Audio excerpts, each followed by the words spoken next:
یہ سورہ عبس ہے۔ سورہ عبس کا شان نزول یہ ہے، مطلب اس سورت کے اترنے کی جو وجہ ہے وہ یہ ہے کہ ایک مرتبہ حضور نبی کریم صلی اللہ علیہ وسلم یعنی رؤساء مشرکین، جو مشرکوں کے سردار تھے نا، ابو جہل، عتبہ، شیبہ، اس وقت حضرت عمر بھی مسلمان نہیں ہوئے تھے، یعنی جو مشرکین کے جو سرداران تھے وہ ایک جگہ اکٹھے تھے، ان کو نبی کریم صلی اللہ علیہ وسلم دعوت دے رہے تھے۔ کیا کر رہے تھے؟ ان کو نبی کریم صلی اللہ علیہ وسلم دعوت دے رہے تھے۔ تو اس دوران عبداللہ ابن ام مکتوم رضی اللہ تعالیٰ عنہ ایک نبی صحابی تھے، تو نئے نئے مسلمان ہوئے تھے۔ وہ کوئی بات پوچھنے کے لیے، کوئی مسئلہ پوچھنے کے لیے حضور نبی کریم صلی اللہ علیہ وسلم کے پاس آیا، جبکہ نبی علیہ السلام ان کو دعوت دے رہے تھے، اور یہ ایک خاص الخاص موقع ملا ہوا تھا، کیونکہ وہ دعوت تو نہیں سنتے تھے لیکن ادھر اکٹھے بھی تھے، اور دوسرا یہ ہے کہ اور جو ہے نا بات سننے کو تیار بھی تھے، کان لٹکائے بیٹھے تھے، اور نبی کریم صلی اللہ علیہ وسلم ان کو دعوت دے رہے تھے۔ اس دوران عبداللہ ابن ام مکتوم رضی اللہ تعالی عنہ نبی صحابی تھے، اس کو نہیں پتہ کس کو دعوت دے رہے ہیں، تو آئے، آ کر کہنے لگے یا رسول اللہ مجھے اس معاملے میں، اس بارے میں، دین کے بارے میں کچھ بتا دو۔ تو نبی علیہ السلام کو یہ بات اچھی نہیں لگی، دل سے چاہ رہے تھے کہ یہ چپ ہو جائے، بیٹھ جائے، یہ تو اپنا ساتھی ہے، یہ کدھر جائے گا، اس کو تو رات کو بھی بتا سکتا ہوں، دن کو بھی بتا سکتا ہوں، کسی بھی ٹائم بتا سکتا ہوں، ہاں یہ میرے پاس ہے، میں اس کے پاس چلے جاؤں، کوئی مسئلہ ہی نہیں ہے۔ مشکل کو تو ان کو ہے کہ ابھی موقع ملا ہوا ہے، اس موقع کو غنیمت سمجھ رہا ہوں، ابھی ان کو بات بتا رہا ہوں، مجھے ڈسٹرب کر رہا۔ اس بات کو اللہ کے رسول نے پسند نہیں کیا، اور اشارے وہ سمجھتا نہیں تھا، وہ اندھا تھا، نظر ہی نہیں آتا تھا۔ تو نبی علیہ السلام نے تیوری چڑھائی۔ تیوری کا مطلب یہ ہے کہ اپنی پیشانی کے اوپر بل آ گئے، اور جو ہے کیا نام ہے، بندے کے چہرے میں جو ناگواری نظر آتی ہے، ناگواری کے جو آثار نظر آتے ہیں چہرے میں، سمجھ میں آیا جی؟ جیسے ہی محفل ختم ہو گیا، حضرت جبرائیل علیہ السلام سورہ عبس لے کر پہنچ گئے، یہ آیت نازل کی، اور اس میں نبی علیہ السلام کو بتایا گیا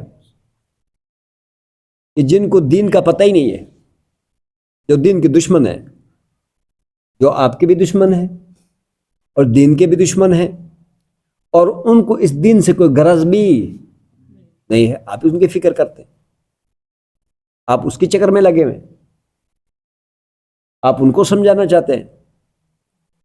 اور ایک آدمی، بچے ادھر غور سے سنو، سمجھ میں آیا جی، ہنسنا نہیں، اور فکر کے ساتھ ادھر سنو، سمجھ میں آیا جی، بڑا موقع ملا ہوا ہے، تم لوگ ادھر آئے ہوئے ہیں، ٹھیک ہے، غور سے سنو، خدا کے خوف کو لے کے سنو، سمجھ میں آیا، پھر جا کے تمہارے دل پہ بات اترے گی، ٹھیک ہے۔ تو عرض کر رہا تھا کہ نبی علیہ السلام کو بتایا گیا کہ جن کا فکر ہی نہیں ہے، جن کو خیال ہی نہیں ہے، آپ ان کے فکر میں لگے ہیں، اور جو دین کی طلب لے کر، یا اگر کوئی دین کی بات اس کو بتائے تو اس کو بات فائدہ دے، آپ نے جو ہے کیا نام اس کا فکر نہیں کی، اس سے آپ نے لاپرواہی ظاہر کی، سمجھ میں آ جی۔ عبسہ وتولا، عبسہ مطلب تیوری چڑھائی، وتولا اور اس نبی نے سے منہ پھیر لیا، ان جاءہ الاعمی، یہ کہ اس کے پاس نبی نہ آیا، کیا آیا؟ یہ کہ اس کے پاس عام آیا، نبی نہ آیا، وما یدریک لعلہ یزکا، اور آپ کو کیا معلوم کہ یہ نبی نہ کیا ہو جاتا، آپ کو نصیحت کرنے سے پاک ہو جاتا، صاف ہو جاتا، سمجھ میں آیا جی، عمل کر لیتا، ٹھیک ہے جی۔ اور اس کے بعد او یذکرو، یا وہ نصیحت کرتا تو فتنفعہ الذکرہ، یعنی نصیحت اس کو کیا کرتا، فائدہ پہنچاتا، اما من استغنا، جو لاپرواہ ہے، جو لاپرواہ ہے، جس کو پرواہ ہی نہیں ہے آپ کا، ہاں اما ہاں فانت لہ تصدی، آپ اس کی فکر کرتے ہیں، وما علیک الا یزکا، اور آپ کے اوپر یہ لازم بھی نہیں کہ وہ پاک نہ ہو جائے، وہ اسی طرح مشرک گندہ ہی رہے، اگر وہ مشرک گندہ ہی رہے تو آپ کا اس کا کوئی آپ کے اوپر کچھ بھی نہیں ہے، سمجھ میں آئی؟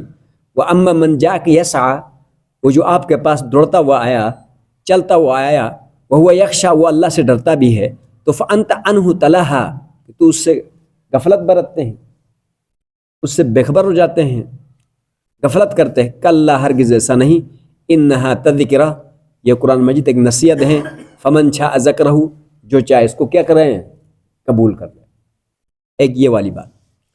دوسری بات یہ ہے کہ اللہ سبحانہ و تعالیٰ نے ایک اور جگہ فرمایا وَذَكِّرْ فَإِنَّ الذِّكْرَ تَنْفَعُ الْمُؤْمِنِينَ، یہ جو میں آپ لوگوں کو درس دے رہا ہوں نا، یہ درس اس لیے دے رہا، اللہ فرما رہے ہیں کہ وَذَكِّرْ، نصیحت کیجئے، کیا کیجئے؟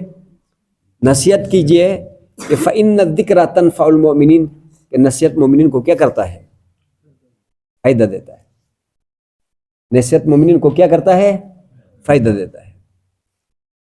جب کسی علاقے سے نصیحت ختم ہو جائے، جب کسی گھر سے نصیحت ختم ہو جائے، سمجھ میں آیا جی، اور جب کسی مسجد میں درس ختم ہو جائے، درس نہ دیا جا رہا ہو، کسی علاقے میں درس نہیں دیا جا رہا ہو، نصیحت نہیں کی جا رہی، نصیحت سے مراد کیا؟ درس، تو اس علاقے کے بارے میں آپ خیر کی امید نہ رکھو۔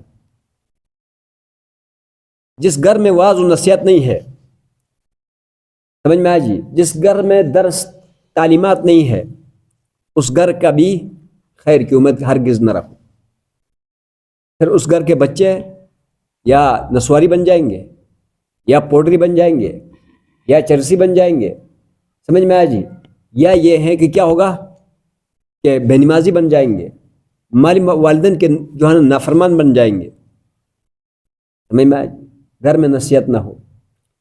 اس لیے حضور نبی کریم صلی اللہ علیہ وسلم نے فرمایا گھر میں تربیت کے لیے، گھر میں نصیحت کے لیے فرمایا اپنے سوٹی کو لٹکائے رکھیں، یہ نہیں کہ سوٹی لٹکا کے پھر اسی سوٹی سے لا کر بچوں کی جو ہے نا انتڑیاں باہر نکال دیں، مطلب یہ نہیں ہے، مطلب یہ بتانے کا مقصد یہ ہے کہ بچوں کی تربیت کریں، اپنے گھر میں واعظ و نصیحت کو باقی رکھیں۔ اس کے بعد علاقے کے اندر جو بالغان ہیں، بالغان کے لیے درس نہ ہو، نصیحت نہ ہو، تو ان کا اندر سے بھی دین نکل جائے گا، سمجھ میں آیا جی، اور مسجد کا اندر بھی درس قرآن نہ ہو تو پھر بھی روحانیت نہیں رہے گی، سارے کلے کے پلے رہیں گے، سمجھ میں آیا؟ تو یہ تبلیغ والوں کا مقصد ہے، تبلیغ والوں کا مقصد ہے، ان کا مقصد یہ ہے کہ وہ نصیحت کرتے ہیں، وہ بھولا ہوا سبق یاد دلاتے ہیں، وہ مسلمانوں کو ہی بھولا ہوا سبق یاد دلاتے ہیں، اس سے کیا ہوتا ہے؟ ان کو اپنا بھی فائدہ ہوتا ہے۔ اس کی مثال یوں سمجھ لو، آپ دعوت دیں گے نا، آپ میں سے کوئی بھی آپ دعوت دینا شروع کر دے، تجربہ کر لے، سمجھ میں آیا؟ آپ مثال کو گیند دیوار پہ مارتے ہیں، کہاں مارتے بھائی؟ گیند جب دیوار پہ مارتے ہیں تو کدھر جاتا ہے؟ واپس آپ کے پاس آتا ہے، سمجھ میں آیا جی؟ تو جب آپ دعوت دیں گے، آپ کا اندر ہی احساس پیدا ہوگا کہ مجھ میں کیا کمیاں ہیں، میں دوسروں کو بتا رہا ہوں تو خود تو بطریقہ اولا مجھے عمل کرنا چاہیے، سمجھ میں آیا جی؟ تو اس سے یہ ہوگا کہ دعوت دینے سے ایک تو نصیحت ہو جائے گا، نصیحت سے اگلے کو فائدہ ہوگا، اور دوسرا اپنا آپ کو بھی کیا ہو جائے گا؟ فائدہ ہو جائے گا۔ میرا ایک دوست ہے، یہ اسپین کے ایک کنٹری ہے، مغرب اس جگہ کا نام ہے، مغرب، ٹھیک ہے نا؟ تو وہ تبلیغ کو نہیں مانتا تھا، تبلیغ کو نہیں مانتا تھا، تو میں نے اس کو کئی مرتبہ سمجھانے کی کوشش کی، نہیں مان رہا تھا۔ تو ایک مرتبہ میں کہیں کام کر رہا تھا تو اس کا فون آیا، تو پھر ویسے مذاق میں اس نے کہا کہ تبلیغ کے لیے نہیں نکلا؟ میں نے کہا تبلیغ کے لیے کیا نکلو، ادھر میرے ساتھ جو جتنے بیٹھے ان کو کلمہ نہیں آ رہا، سمجھ میں آیا جی؟ میرے ساتھ مزدور کام کر رہے تھے نا، میں نے کہا ان کو بھی کلمہ نہیں آ رہا، تو وہ کہنے لگے کیا کہہ رہے ہو آپ؟ وہ مسلمان ہے؟ میں نے کہا ہاں۔ مسلمانوں کی بستی ہے؟ میں نے کہا ہاں۔ کہتا پھر یہ کیسے ہو سکتا؟ میں تو نہیں مانتا۔ میں نے اس کو ویڈیو کال تھا، میں نے کہا دیکھو ان لوگوں سے کلمہ سنو۔ میں نے کہا چلو سناؤ۔ وہ میرے پاس کام کر رہے تھے، پھنسے ہوئے تھے، وہ سنانے لگے، ان کو یاد نہیں آ رہا تھا۔ میں نے اپنے اس دوست کو بولا کہ بتاؤ کہ ان مسلمانوں کے اوپر تبلیغ اور نصیحت واعظ کی ضرورت ہے یا نہیں ہے؟ کہتے واللہ تبلیغ حق کن۔ کہنے لگا کہ تبلیغ حق ہے۔ تبلیغ کیا ہے؟ حق ہے۔ اب مثال کے طور پر میرے گھر میں بھی آگ لگی ہے اور آپ کے گھر میں بھی آگ لگ جائے تو میں کون سا آگ بجھاؤں بھائی؟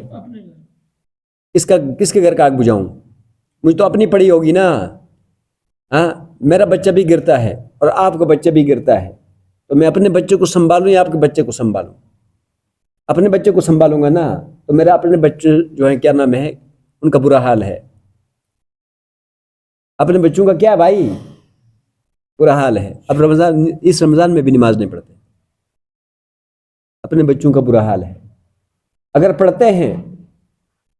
پڑھتے ہیں تو ان کی نمازیں سنو، ان کی نمازیں سنو تو ان کو نماز سنانا نہیں آتا، ان کی نماز میں غلطیاں ہیں، اور چھوٹی غلطیاں نہیں ہیں، زیر زبر کی غلطیاں نہیں ہیں، الفاظ ہی پورا حذف کرتے ہیں۔ ان کو جو ہے نا الفاظ ہی پڑھنا نہیں آتے ہیں، اور پھر ان کو پڑھاؤ تو ابھی عمریں بھی اتنی ہو گئی ہے کہ وہ ان کی زبان پہ نہیں چڑھتے ہیں، نہیں چڑھتے۔ کہتے بس اب اللہ اللہ خیر صلاح۔ میں ایک بابا کو کلمہ پڑھاتا رہا تو اس کی زبان پہ نہیں چڑھ رہا تھا، تو اس نے دونوں مکے اٹھا کے اپنے سر پہ مار کر اپنے ماں باپ کو بد دعائیں دینے لگا کہ انہوں نے لکڑیوں کے اوپر اور جانوروں کے پیچھے لگایا، ہمیں سبق نہیں سکھایا۔ میں نے کہا اپنے والدین کو بد دعا نہ دو، آپ کا اپنا بھی قصور ہے۔ سمجھ میں آیا جی؟ آپ کا اپنا بھی قصور ہے۔ تو میرے بھائی اور بزرگوں، بات یہ ہے کہ یہاں پر اس وقت، یہاں اس ہمارے محلے کا اندر، یہ سارے محلوں کا اندر اس وقت، یعنی صرف اس وقت نہیں، رمضان کے بعد بھی، رمضان میں بھی اتنی شدید قسم کی دعوت کی ضرورت ہے، وصیت نصیحت کی ضرورت ہے، درس کی ضرورت ہے، ہاں، یعنی شدید قسم کی۔ کیوں؟ کہ لوگوں کو پتہ ہی نہیں، ماحول میں ایسے رنگے گئے ہیں۔ اب ماحول کیا تھا گاؤں میں؟ ماحول نماز نہ پڑھنے کا ماحول ہے گاؤں میں۔ میرے آنے کے بعد زور لگا کے کچھ ساتھی نمازی ہو گئے، زور لگا کے، لیکن وہ نہ ہونے کے برابر سمجھ لو، 4 سے 5 ساتھی سمجھ لو، 6 سے 10 سمجھ لو، لیکن اب باقی لوگ نہیں نمازی ہے، اور ان کی نمازیں سنو تو رونے کے علاوہ کچھ بھی نہیں ہے ہمارے پاس۔ لیکن یہ کیسے ٹھیک ہوگا؟ یہ میرا صرف ادھر مسجد میں چیخنے سے، یا یہ ہے کہ ادھر جو ہے کیا نام کسی جنازے میں چیخنے سے یہ مسئلہ حل نہیں ہوگا۔ اس مسئلے کو حل کرنے کے لیے ہم میں سے ہر ایک اپنا کو ذمہ دار سمجھے۔ صحیح کہہ رہا ہوں غلط کہہ رہا ہوں بھائی؟ ہاں، ہر ایک ذمہ دار سمجھے کہ پہلا ذمہ داری تو اپنی ذات کی اٹھا لوں۔ نوجوانوں سمجھ میں آ رہی ہے؟ ہاں، آپ لوگ کرکٹ میں جو ہے کیا نام ہے 4 گھنٹے ضائع کرتے ہیں، ادھر نماز کے لیے کیا ہے؟ ہاں، کتنا ٹائم لگتا ہے؟ 15 منٹ لگیں گے گھر سے آتے جاتے، سمجھ میں آئے جی؟ تو یہ ہے کہ یہ ایک ذمہ داری ہے، یہ ایک بہت اہم کام ہے، ورنہ یہ ایک آنے والی نسل ایسی کباڑ جیسے پہلے کباڑ تھے، تو میں بھی پکڑا جاؤں گا اور آپ بھی پکڑے جائیں گے۔ سمجھ میں آئے جی؟ بھائی کیا کرتے رہے؟ کھاتے رہے نکالتے رہے، کھاتے رہے نکالتے رہے، یہ تو کوئی مقصد ہی نہیں ہے۔ اب بڑے ہو گئے، بوڑھے ہو گئے، مر گئے، پہن لیا جو ہے کیا نام پرانے کیا، پھینک دیا، یہ مقصد ہی نہیں ہے۔ مقصد کیا ہے بھائی؟ وما خلقت الجن والانس الا لیعبدون۔ اللہ نے ہم لوگوں کو کس کے لیے پیدا کیا ہے؟ بولو، کس کے لیے پیدا کیا ہے؟ عبادت کے لیے پیدا کیا نا، تو ہم کرتے ہیں یا اس کے لیے دعوت دیتے ہیں؟ اب بتاؤ، کسی نبی نے آنا ہے؟ ہاں، کسی نبی نے نہیں آنا۔ تو ہم میں سے ایک ذمہ دار ہے، ہم میں سے ہر ایک کیا بھائی؟ ذمہ دار ہے۔ ان آیتوں کی بنا پر کہ ہم مسلمانوں کو پر محنت نہیں کریں گے، ان لوگوں کو اپنا بھولا ہوا سبق یاد نہیں دلائیں گے تو یہ اپنے کلمہ بھی بھول گئے ہیں، اپنی نماز بھی بھول گئے ہیں. سمجھ میں آیا جی؟ ہاں آپ تو یہ میری بھی ذمہ داری ہے، آپ کی بھی ذمہ داری ہے. ہر ایک اپنے گھر والوں کو دعوت دے اور ہر ایک اپنے آپ کو دعوت دے، اپنے بچوں کو دعوت دے، یار دوستوں کو دعوت دے. سمجھ میں آیا جی؟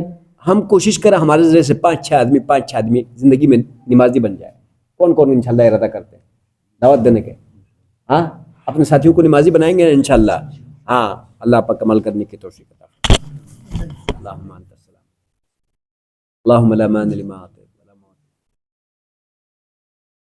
اللہم اعنا علی ذکرک وشکرک لا الہ الا انت صلی اللہ تعالی علی خیر خلقہ محمد